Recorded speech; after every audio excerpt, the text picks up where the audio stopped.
Okay, good afternoon everyone. We are now on chapter 2.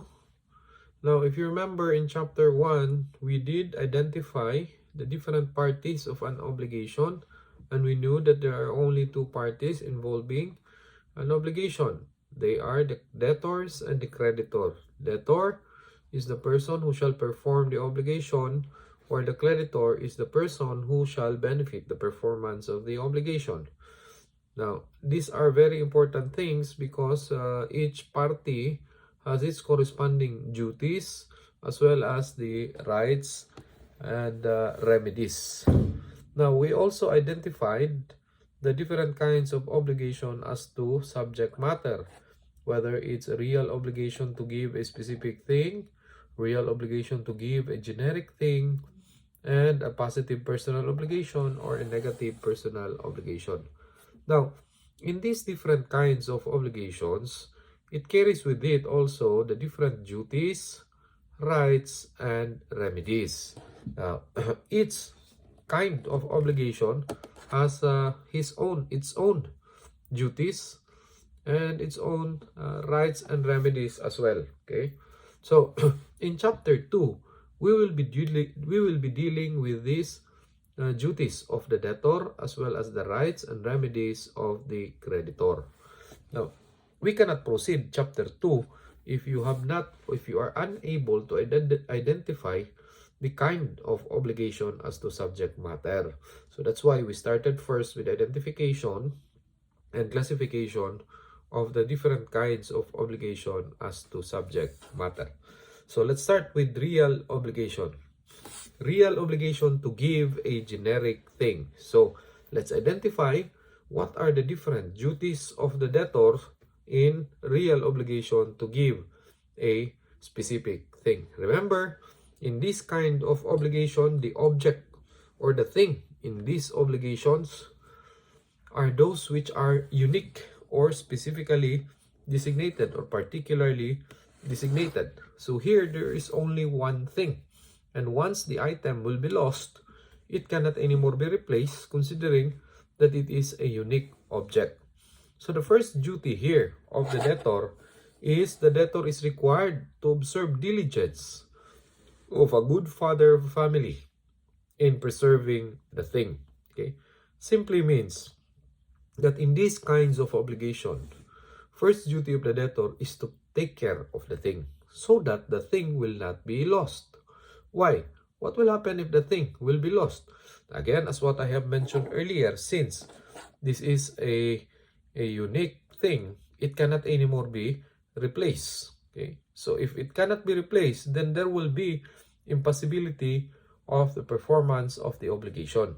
So in order to avoid this impossibility of the performance of the obligation, then the debtor is required now to take care of the thing as a good father of a family.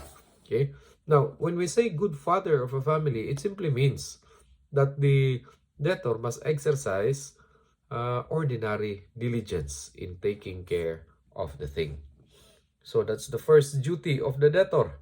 Second duty of the debtor in real obligation to give a specific thing is the duty of the debtor for the delivery of the thing, including accessions and accessories. Okay, so here the debtor is required to give or to deliver not only the thing itself, but it must include also accessories and accessions. The only exception here wherein accessories and accession need not be delivered by the debtor is when there is agreement between creditor and debtor.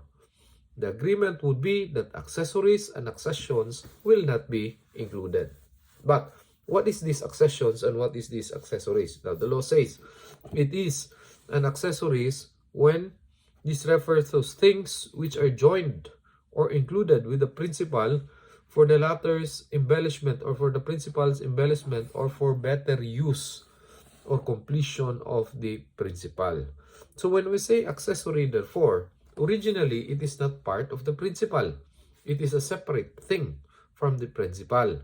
But it is joined with the principal, or it is added or included to the principal for better enjoyment of the principal. Accessions, on the other hand, refer to the fruits of the thing or any additions to or improvements upon a thing. So that is an accession. Okay, fruits of the thing, like for example, animals, offspring of animals. These are considered as fruits of the thing. Okay, so example. Delivery of a purchased car, like when Juan promised to deliver to Pedro a particular car with plate number AAA 111. So at the time of the delivery of the item, when Pedro wishes to perform now the obligation, when Juan wishes now to perform the obligation, it is necessary that Juan must also deliver not only the principal thing, the specific car, but Juan must also deliver all the accessories and accessions. Okay, so example is the air conditioning unit or the stereo of the car. So not only is Juan required to deliver the car, but Juan is also required to deliver the accessory, which includes the air conditioning unit and the stereo of the car. Again, the only exception here is when there is a stipulation or where there is an agreement between the creditor and the debtor that accessories will not be included in the delivery. So that's the second duty of the debtor. Third duty is the duty of the debtor not to incur in default. Okay, first is the definition of default. What does default means? Now, default refers to the failure of the debtor to fulfill his obligation on the date agreed upon, and there was a demand made by the creditor for the fulfillment of the obligation, except when demand is not anymore necessary. Okay, so here, when we talk about default, it means here that the person not only failed to perform his obligation on time, but there is already a demand coming from the creditor. And despite the demand, the debtor still fails to perform the obligation. Example, Juan, for consideration received, promised to deliver unto Pedro a particular car with plate number AAA 111 on March 31, 2022. Okay.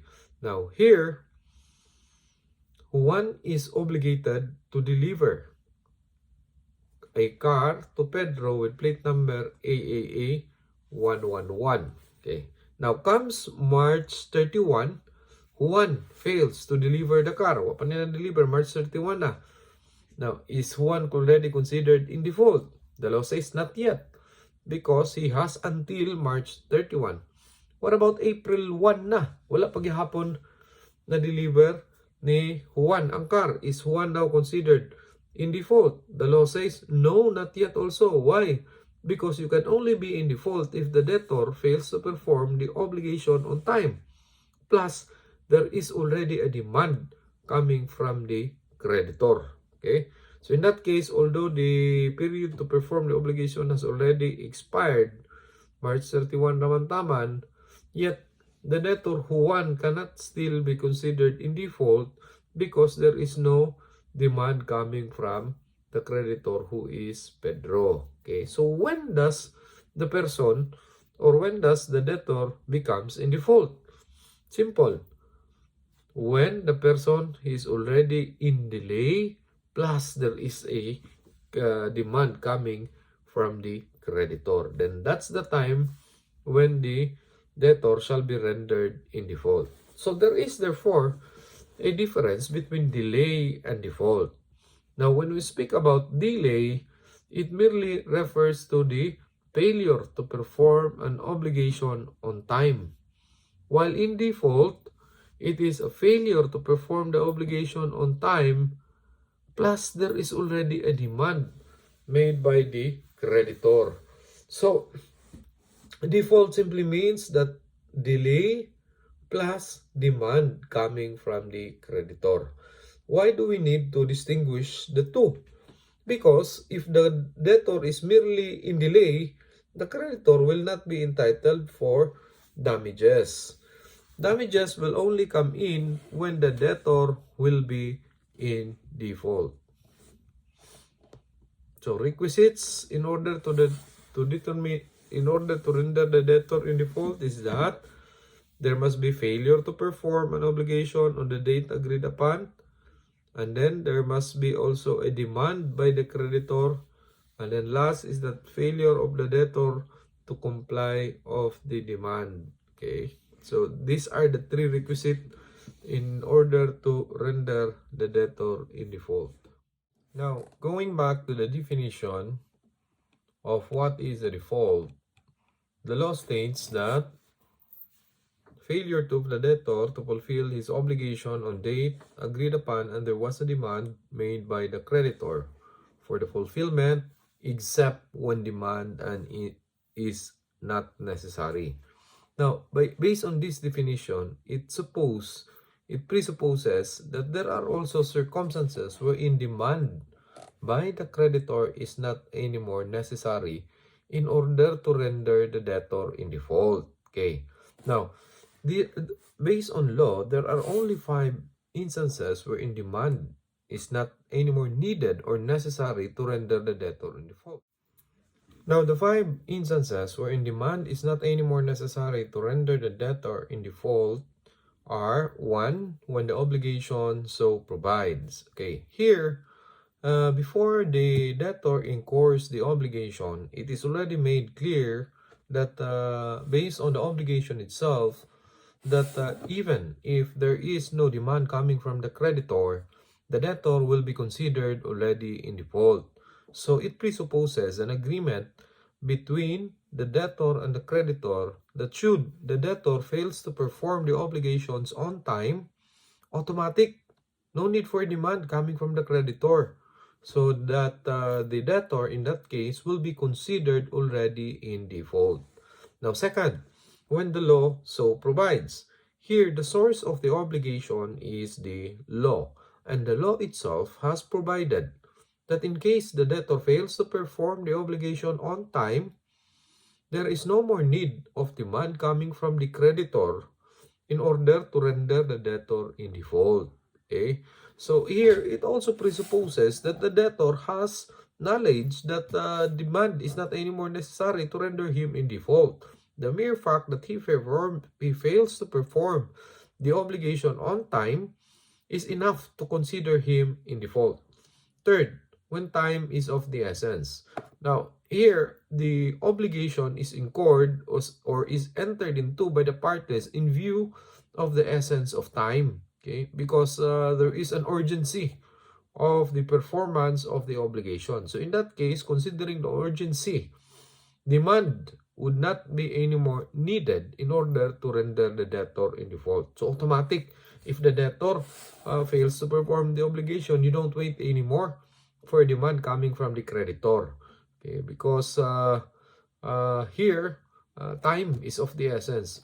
Urgent, the obligation must be performed immediately. Fourth, when demand would be useless. There are instances wherein demand is not anymore necessary because demand is useless. In other words, even if the creditor would make a demand, it would not change anything. Like for example, when the debtor is already in a state of insolvency, meaning his assets is not anymore enough to cover his liabilities.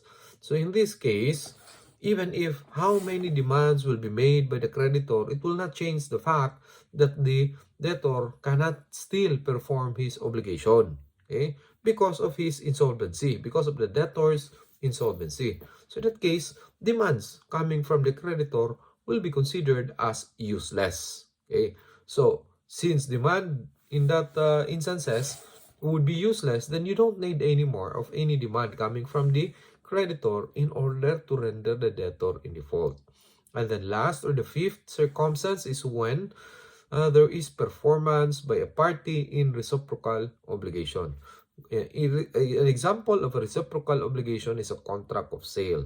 Now, generally, this reciprocal obligation, the obligation of another party will arise after the performance of the obligation by the other party. So if you remember, if you notice that in a contract of sale, it involves two parties, the seller and the buyer. Now, if any one of those two parties has already performed the obligation, the other party automatically has to perform also his corresponding obligation. Like for example, when the seller has already delivered the items, automatic by after his delivery or after the delivery of the seller made by the seller, the buyer, okay, must perform also his or her obligation. And what is the obligation of the buyer? That is to pay for the purchase price. Now, in vice versa also, if the buyer has already paid the purchase price, automatic also the other party should deliver the item purchase. Okay, so in that case, that is a reciprocal obligation. The obligation of one person will arise automatically after the performance of the other party. Now, if the other person will not perform his obligation, there is no more need for a demand because this is a reciprocal obligation. They should correspondingly perform their obligation on time. Okay, so that if the other party will not perform his obligation, there is no more need for demand coming from the other party who has already performed his or her obligation. Okay, as long as it is a reciprocal obligation, no need for a demand. So those are the 5 instances wherein demand is not anymore necessary to render the debtor in default. But these 5 instances is only a matter of exception. You have to remember the general rule that in all kinds of obligation, the debtor shall only be considered in default when there is a demand coming from the creditor. Okay. Now remember, it is necessary to render the debtor in default in order for the creditor to entitle for damages.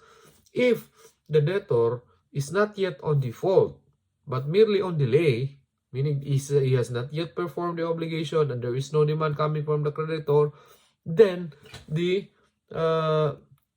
creditor cannot be entitled for damages. Why? Because there is a presumption there that the creditor has extended the period for the performance of the obligation. That is why, as a general rule, it is always important that demand must be made by the creditor in order to refute this presumption. Okay. Now, let's go to the kinds of delay. Based on law, there are 3 kinds of delay. You have the mora solvende, which is delay on the part of the debtor to fulfill his obligation. Speaking of mora solvende, the fault here is with the debtor, or simply the debtor did not perform the obligation on the stated time. Okay. Now, second is the mora accipende. When we speak about mora accipende, the fault here is with regard to the creditor. Here in mora accipende, the debtor is willing and able to perform the obligation on time.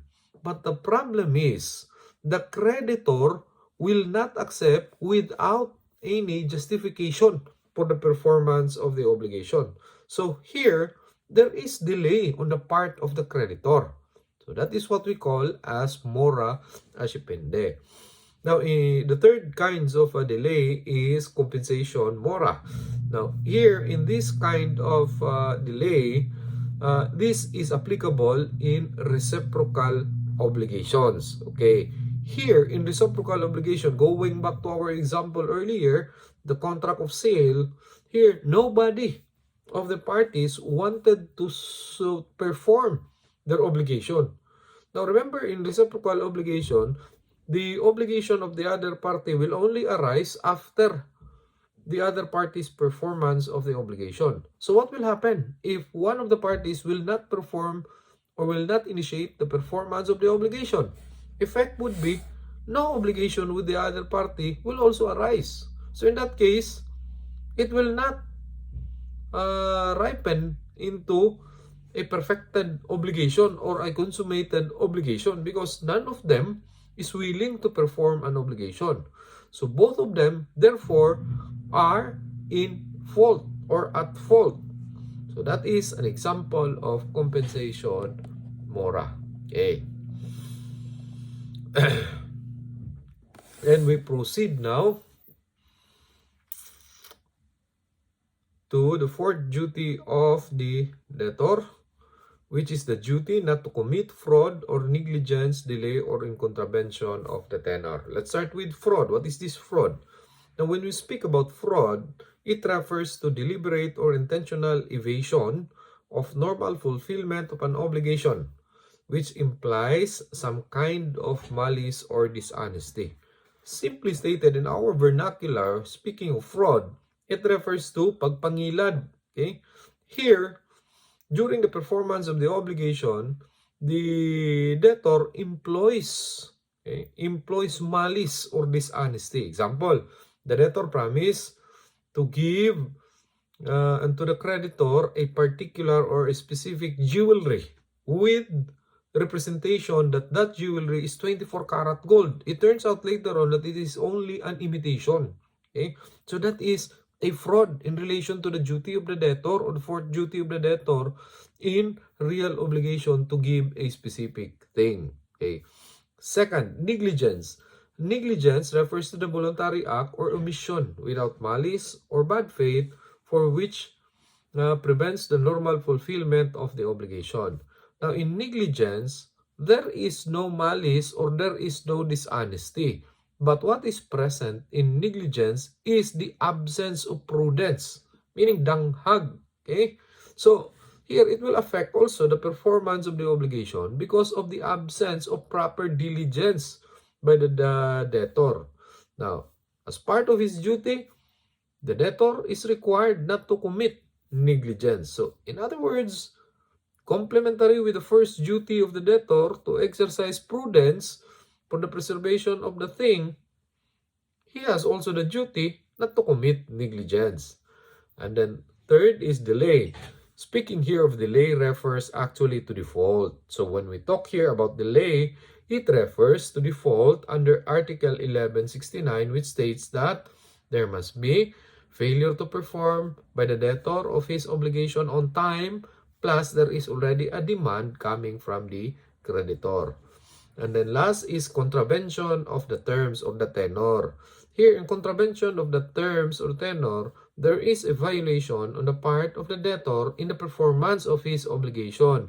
Violation on the terms and conditions stipulated in the obligation. So, for example, the debtor promises to use a specific kind of material in the performance of his obligation to deliver a specific thing. But he uses another material. So in that case, although there is a performance, but the performance is in contravention of the tenor. Now, the violation of this fourth duty will result into the entitlement of the creditor for damages. Meaning, if the debtor engages in fraud, or committed fraud, or there is negligence on the part of the debtor, or the debtor is in default, or perform the obligation in contravention of the terms or of the tenor of the obligation, then the creditor will be entitled for damages. Now, these damages may come in the form of actual damages. When we say about actual damages, it refers to the actual pecuniary loss suffered by the creditor. Okay? It can also be referred to the unrealized income of the creditor. You can also refer to the moral damages that is suffered by the creditor, as well as an exemplary or compensatory damages that may be allowed in favor of the creditor. So, but basically, with these four duties, violation of the four duties of the debtor, the result would be generally for the entitlement of the creditor for an award of damages. Okay. Now, this award of damages is enough that the debtor must perform his duty. Ano man, because this award of damages may come in huge amounts, so that it will also serve to penalize also the debtor. Okay. Now, those are the 4 duties of the debtor. Then we go now to the rights of the creditor. There are only 3 rights of the creditor in real obligation to give a specific thing. First right is the right to the fruits of the thing from the time the obligation to deliver arises. Okay.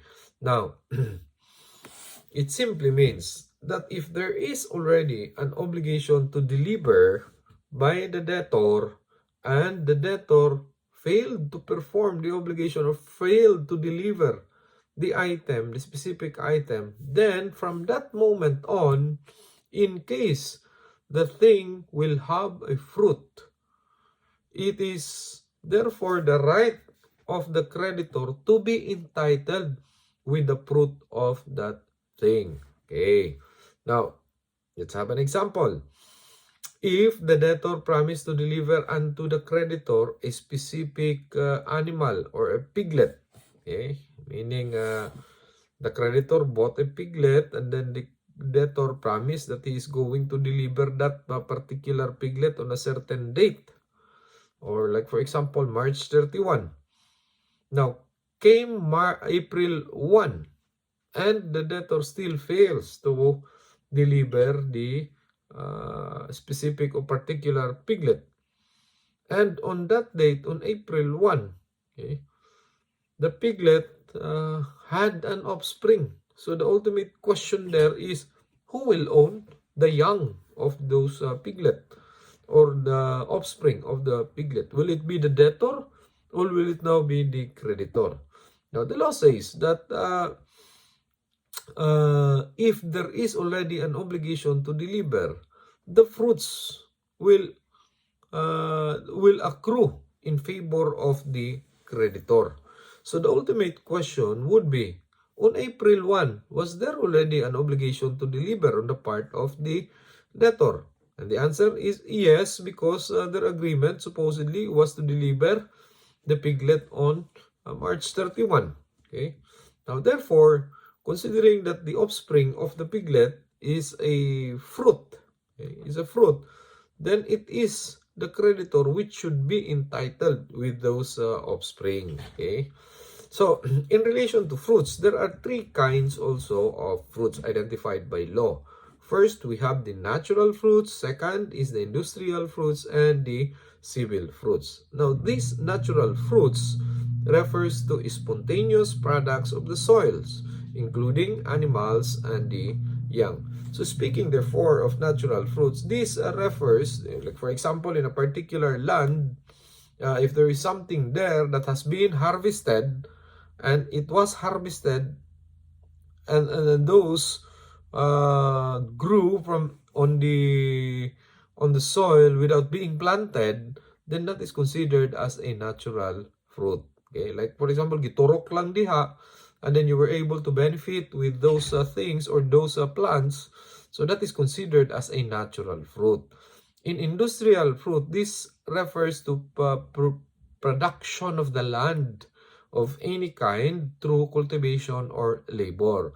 So example of this is a cropping of rice or cropping of corn. You were able to harvest corn because you planted corn. So in that case, the corn is considered as an industrial fruit. While a civil fruit are those derived by virtue of a juridical relation. So there is a legal relationship of the parties. That's why a fruit is collected out of the property. An example of this is the lessor-lessee relationship. Now, because of the lessor-lessee relationship, there are rents that are to be paid on a particular property. Those rents are considered as civil fruits. Okay? Now, the law says that if there is an obligation to deliver, those kinds of fruits should accrue in favor of the creditor. That is the first right of the creditor. And then second right of the creditor is what we have discussed earlier, if in case there is a violation of the duties of the debtor.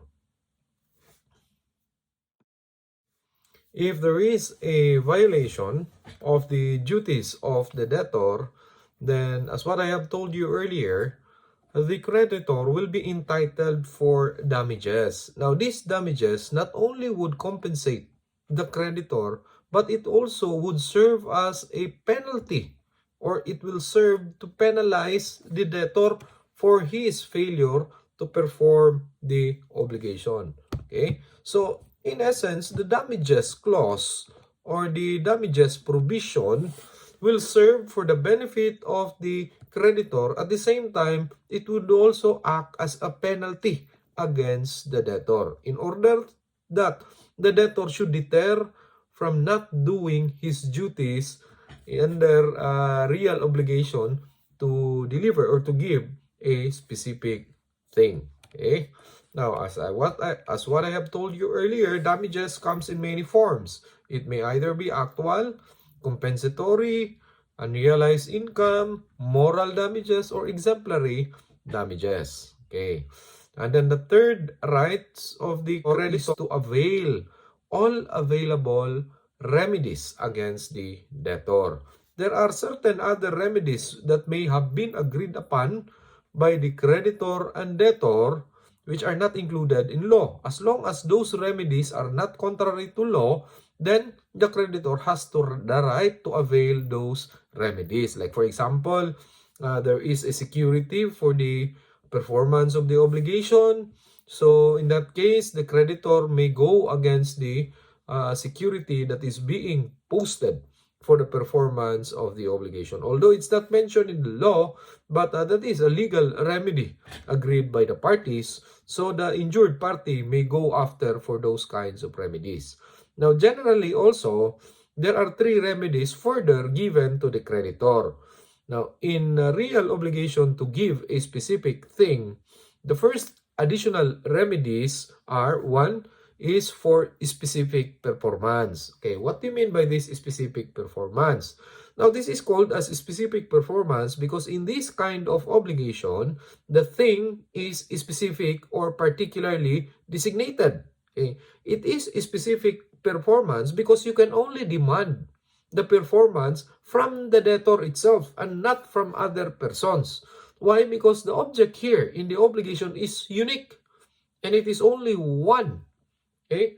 It is under the possession of the debtor. So here, you can only demand performance from the debtor and not from any other person because you cannot find the object with another person. So that's why it's a specific performance. And of course, the second remedy mentioned by law and the real obligation to deliver a specific thing is remedy for damages. And last is the remedy of recession. Now, when we say about recession, it simply means cancellation. Okay? So, you cancel the obligation of the debtor. Oh, you might ask, sir, that would be favorable on the part of the debtor, kay cancelled man. But no, the law says that if there is recession, the debtor will be ordered to return whatever he received by reason of the obligation. Aside from that return, the debtor could still be held liable for damages. Oh, if you are the debtor, do you want that? You're going to return whatever you received, plus you are going to pay also for damages. Okay? So that would be too much on the part of the debtor. But yes, that would be too much, but it serves as a penalty for the debtor in his failure to perform his obligation. Okay? So that's the effect also of recession or cancellation of the obligation. So those are the duties, rights, and remedies in real obligation to give a specific thing. Okay? Now, let's proceed now to another kind of obligation, which is a real obligation to give a generic thing. Okay, remember, in real obligation to give a generic thing, the object of the obligation here is those which are being designated by a class or a certain genus. So here, in this kind of obligation, there are many objects or the object cannot be lost. Why? Because it is only designated by a certain class or genus. Like, for example, when Juan promised Pedro that Juan will give Pedro a car, not a specific car. So any car will do. So in that case, in that obligation, the object cannot be lost. Okay? Because the object is merely designated by a certain genus or a class. Okay? Now, here also, as distinguished from the duties of the debtor in real obligation to give a specific thing, there are only two duties here. Now, in real obligation to give a specific thing, there are four duties. You have the duty of preservation, and then duty to deliver, accession, and accessories. Okay, but those first two duties are not included in real obligation to give a generic thing. Now, the reason, the first duty to exercise diligence of a good father of a family in the preservation of the thing is not anymore included, because here there is no need to exercise diligence to preserve the thing. Why? Because in this kind of obligation, the thing cannot be lost. It can easily be replaced. Okay? Considering that the object here is a generic object. Unlike in real obligation to give a specific thing, you have to exercise prudence or diligence of a good father of a family, because once the thing there is lost, you cannot anymore replace it. Okay? Considering that the object in real obligation to give a specific thing is unique. But here, in real obligation to give a generic thing, the item or the object cannot be lost, because the object is generic object. There is always an available object. So that the first duty of the debtor is not anymore included. Okay? The same goes also with the second duty, the duty to deliver all accessories and accessions. Why? Because the thing here or the object is not yet identified. So there is no accessory, there is no accession yet to be delivered, considering that there is no specific object wherein we can identify that is the accessory, that is the accession. Okay? Now, instead, duty number 3 and number 4 are adopted. That is the duty not to incur in default. Of course, when we speak again of default, as a general rule, default will only come when the debtor fails to perform the obligation on time, and there is already demand coming from the creditor, as well as despite the demand, the debtor still fails to perform the obligation.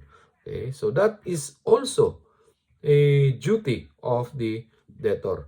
Second duty of the debtor is not to commit fraud, negligence, or delay. Okay, so this is the same duty with regard to the fourth duty under real obligation to give a specific thing. Then we go now to the rights of the creditor. Here, in this kind of obligation, there are only two rights. One is the right to ask for damages for fraud, negligence, delay, or in contravention of the stipulation, and the right to avail all remedies against the debtor. These are also the same rights, the last two rights of the creditor under real obligation to give a specific thing. And the additional remedies in favor of the creditor under real obligation to give a generic thing are: number 1, demand performance even against third person at the expense of the debtor. So, you see now the difference when it comes to remedies. Ganina, in real obligation to give a specific thing, the remedy was a specific performance. The reason again, why specific performance? Because you can only demand the performance from the debtor, considering that the object is found under the possession of the debtor and not from somebody else. Here, in real obligation to deliver or to give a generic thing, the item is a generic item, or the item or the object is designated by genus or by class. Okay? So this object can be found not only from the debtor but also from other person. So the remedy here is now different. The law says that you can demand performance from whom? From the debtor, or even against third person who has those same kind of object. Okay? So here it states that, okay, demand performance from the debtor itself, or if the debtor does not want to perform, okay, you demand from any other person with the same object at the expense of the debtor. So what does it mean? At the expense of the debtor? Either you pay for it and then collect for reimbursement from the debtor, or you ask the debtor to pay the third person. Okay? And then, of course, you still have the remedy of damages and the remedy of recession. So those are the rights, those are the duties, rights, and remedies under real obligation to give a generic thing. Okay? So we proceed now to personal obligations. Okay. First is the positive personal obligation. Duties in positive personal obligation. There are 4 duties of the debtor in positive personal obligation. First is to perform the obligation in accordance with the tenor of the obligation. So here, this is an obligation to do. Okay. Now, if you are asked to do something, it must be done on how you agreed that it should be done. Okay? So that's the first obligation of the debtor. So when I contract someone to make a specific chair with an instruction that the wood that is going to use on the chair is a narrow wood, then it should be done under the terms that I have agreed with the debtor. That narrow wood should be used in the making of the chair. Second is to refrain from poorly performing an obligation. Okay? So if you are contracted to do something, you must do it also in an acceptable manner, not in a poor performance. Okay? Otherwise, of course, it will warrant damages in favor of the creditor. And then third duty is not to incur in default. Remember, the general rule in default is that the debtor failed to perform the obligation on time, plus there is already a demand coming from the creditor, except when demand is not anymore necessary. Okay, remember also that there are 5 instances where demand is not necessary to render the debtor in default. First is when the obligation so provides, when the law so provides, when time is of the essence, fourth, when demand would be useless, and then fifth, in reciprocal obligation. So remember those exceptional circumstances.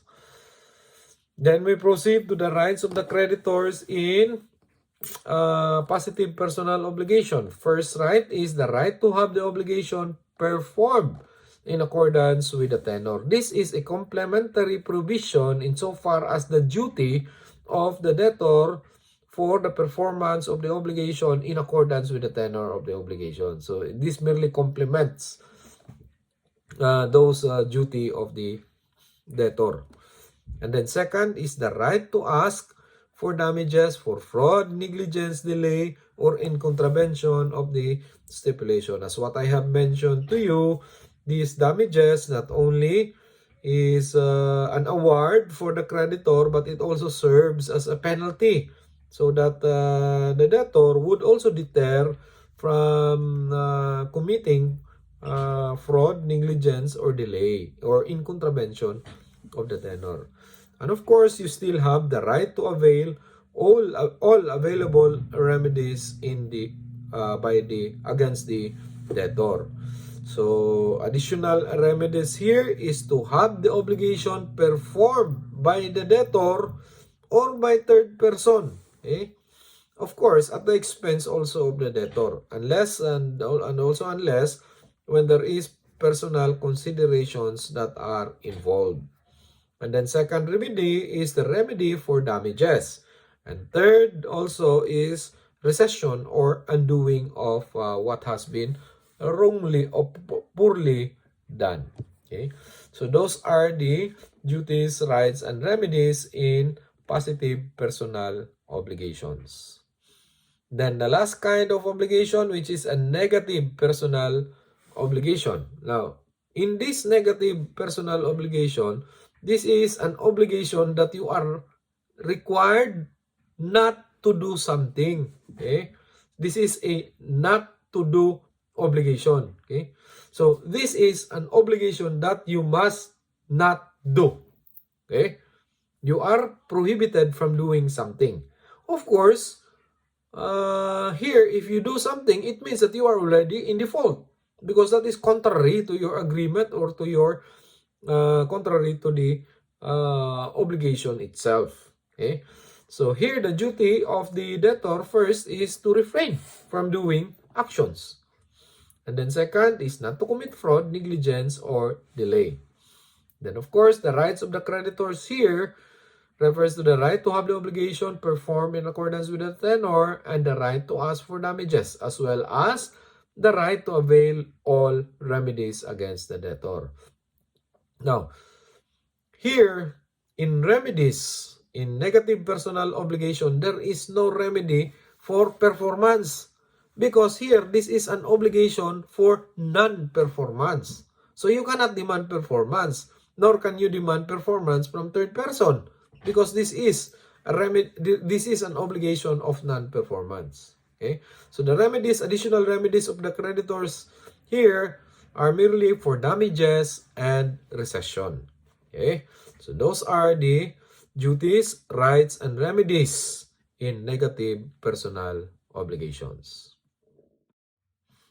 Earlier, we have been talking also about the remedy for damages. Now, as what I have told you, these damages will not only compensate the creditor, but it will also serve as a to penalize the debtor for non-performance or for when the performance is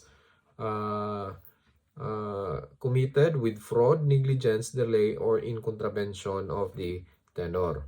So, as a rule for damages, those who in the performance of their obligations are guilty of fraud, negligence, or delay, or those who contravenes the tenor are liable for damages. That is found under Article 1170 of the Civil Code of the Philippines. So we have specific illustrations here. Example of fraud. In a contract of sale, Juan sold his bag to Pedro, misrepresenting that it was a genuine Louis Vuitton brand. By reason of such assurance, Pedro bought and paid the purchase price. It was found later that the subject item was a Class A imitation. Juan very well knew of this fact. So this is an example of a fraud committed on the part of the seller, who is the debtor in this illustration. So on damages, Juan can be held liable for damages by reason of deliberate intention to defraud Pedro. Okay. So another illustration for delay. So again, when we speak of delay here, it actually refers to default, wherein demand must be made by the creditor. So Ali borrowed the book of Zabi and promised to return the book on December 25. Came the said date, Ali failed to return the book, prompting Zabi to send her a demand letter to return the book on or before December 30.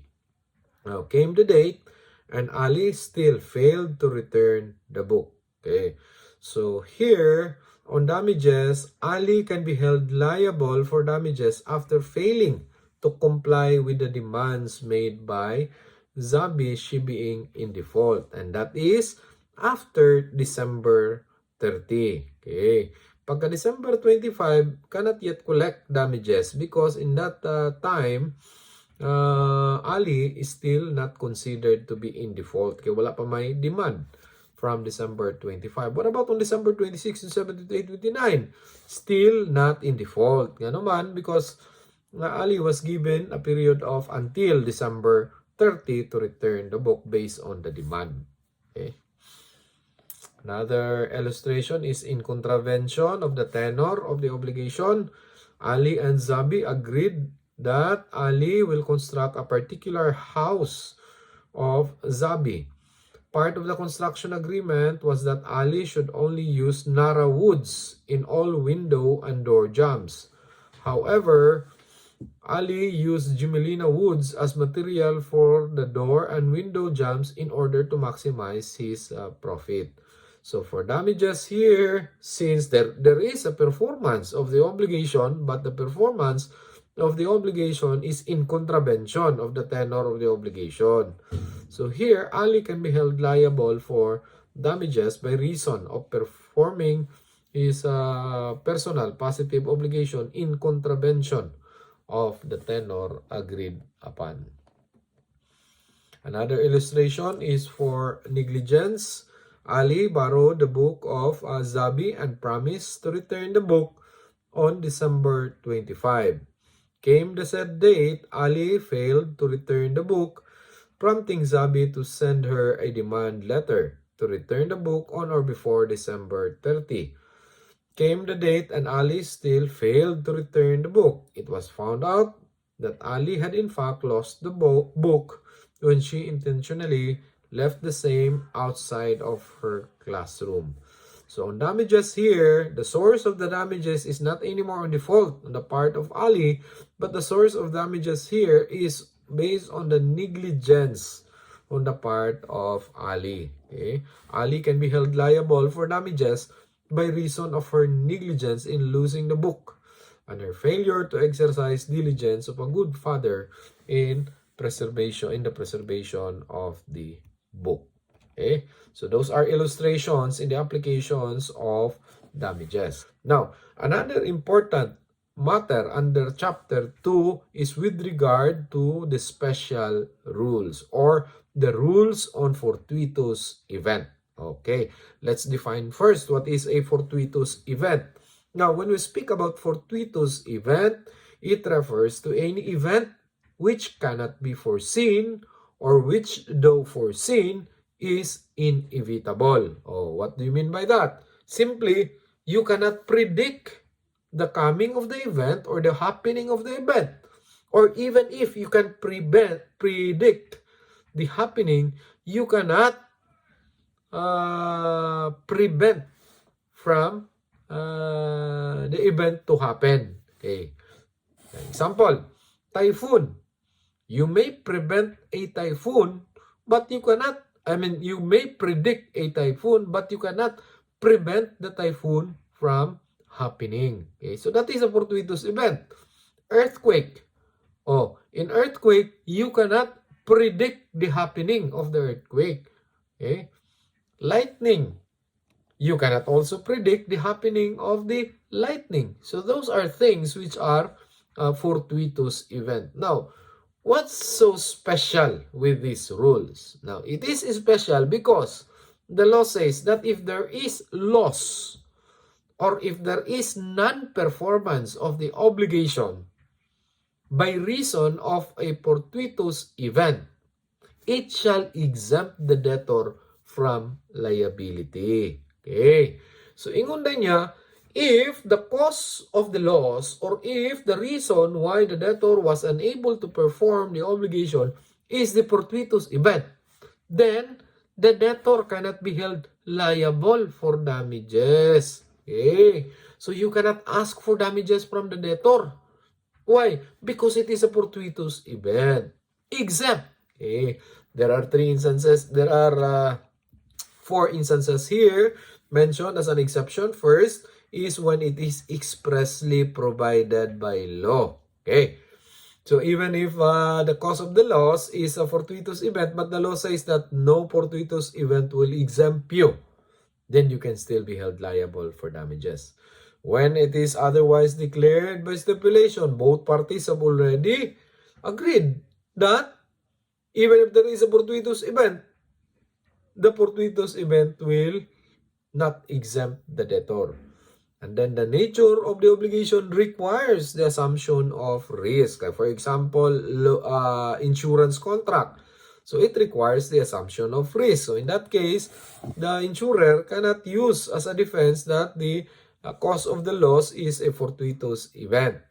And when the debtor is already in delay, meaning here the debtor did not perform the obligation, that's why the item or the obligation is lost because of the fortuitous event. So here, delay lang ang kinahanglan, dili na default.